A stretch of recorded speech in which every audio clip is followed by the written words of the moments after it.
যোৰহাটত জীৱ-জন্তুৰ আক্ৰমণৰ ভয়ংকৰ তথ্য। চলিত বৰ্ষত জীৱ-জন্তুৰ আক্ৰমণত আহত ৮,৩৯৪ গৰাকী। কুকুৰে কামোৰাৰ ফলত আঘাতপ্ৰাপ্ত ৬,২০৯ গৰাকী। জলাতংক ৰোগত আক্ৰান্ত হৈ মৃত্যু হৈছে ২জনৰ। সৰ্পদংশনত মৃত্যু হৈছে এজনৰ।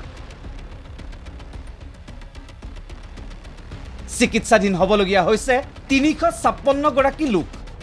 মেকুৰী আৰু আন জন্তুৰ আক্ৰমণত আহত হৈছে ১,৮২৯ গৰাকী। যোৰহাটত এতিয়া সন্ত্ৰাসৰ আন এটা নাম হৈছে জীৱ-জন্তু। চলিত বৰ্ষৰ ১ জানুৱাৰীৰ পৰা ১৯ নৱেম্বৰলৈকে জীৱ-জন্তুৰ আক্ৰমণত চিকিৎসাধীন হৈছে ৮,৩৯৪ গৰাকী। যোৰহাটত ভয়ংকৰ ৰূপত বৃদ্ধি হৈছে জীৱ-জন্তুৱে মানুহক আক্ৰমণ কৰাৰ ঘটনা। IDFT বিভাগৰ যোৰহাট জিলাৰ DSOয়ে সদৰি কৰা অনুসৰি চলিত বৰ্ষত ৮,০০০তকৈও অধিক লোক আহত হৈছে জীৱ-জন্তুৰ আক্ৰমণত।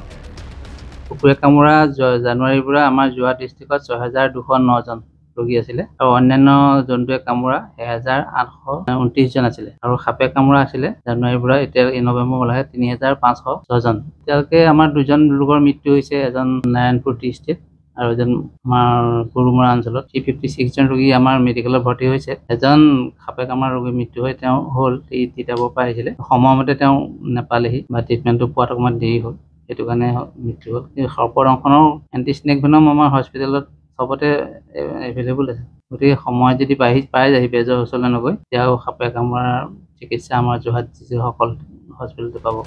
যোৰহাটৰ গোহাঁই টেকেলাত মঙলবাৰে পদপথৰ কুকুৰৰ জাকৰ আক্ৰমণত এজনৰ মৃত্যু হোৱাৰ পাছতে পোহৰলৈ আহিছে এই উদ্বেগজনক তথ্য। কেৱল যোৰহাট জিলাতে চলিত বৰ্ষত কুকুৰে কামোৰাৰ ফলত আঘাতপ্ৰাপ্ত হৈছে ৬,২০৯ গৰাকী লোক। যদি কুকুৰে কামোৰে লগে লগে চাবোন পানীৰে ১৫ মিনিট ঘা টুকুৰা ধুব লাগে। ধুই পেলাই ডাক্তৰৰ ওচৰলৈ আহিব লাগে। ডাক্তৰে বেজি দিব, টক্সত দিব, ARV দিব। তেতিয়াহ'লে সময়মতে যদি আটাইকেইটা বেজি লয়, আজিকালি 4টা বেজি ল'লে হয় ইণ্টাৰডাৰ্মেল, কিন্তু সেই ফাৰ্মাচীলৈ গ'লে ইণ্টাৰমাস্কুলাৰ দি দিয়ে। গতিকে ইণ্টাৰমাস্কুলাৰ ল'লে দামটোও বেছি পৰে, সেইটো কাৰণে ইণ্টাৰডাৰ্মেল ল'লে 4টা বেজিতে হৈ যায়। যোৰহাটত সংঘটিত এই উদ্বেগজনক তথ্য সদৰি কৰি যোৰহাট জিলা স্বাস্থ্য বিষয়াৰ আহ্বান। জীৱ-জন্তুৱে কামুৰিলে সময়মতে ল'ব লাগে ভেকচিন। কবিৰাজৰ পৰিৱৰ্তে যাব লাগে চিকিৎসালয়লৈ। কুকুৰে কামোৰা বেজি যদি সময়মতে লয়, এই ৰোগৰ পৰা হাত সাৰি থাকিব পাৰি। শৰীৰৰ ওপৰ অংশত কামোৰে তেতিয়াহ'লে এমাহ লাগে, আৰু যদি ভৰি অংশত কামোৰে তেতিয়া 3 মাহ লাগে। এইটো সাধাৰণতে প্ৰতিৰোধ কৰিব পাৰি চাবোন পানীয়ে ধুই পেলাই আৰু সময়মতে ভেকচিন লৈ পেলাই, ARV ভেকচিন লৈ। গতিকে মই ভাবোঁ সকলো কুকুৰে কামোৰা বা জীৱ-জন্তুৱে কামুৰিলে ARV ভেকচিনটো ল'বলৈ আহিব লাগে। আমাৰ ইয়াত এভেইলেবল আছে, যোৰহাট মেডিকেল কলেজতো পায়।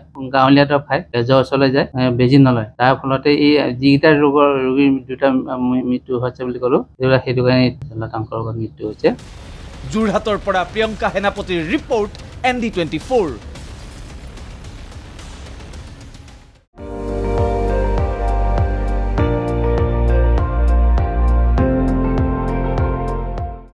আপুনি চাই আছে ND24, সৰ্বশ্ৰেষ্ঠ নহয়, সৰ্বোত্তমৰ দৌৰত।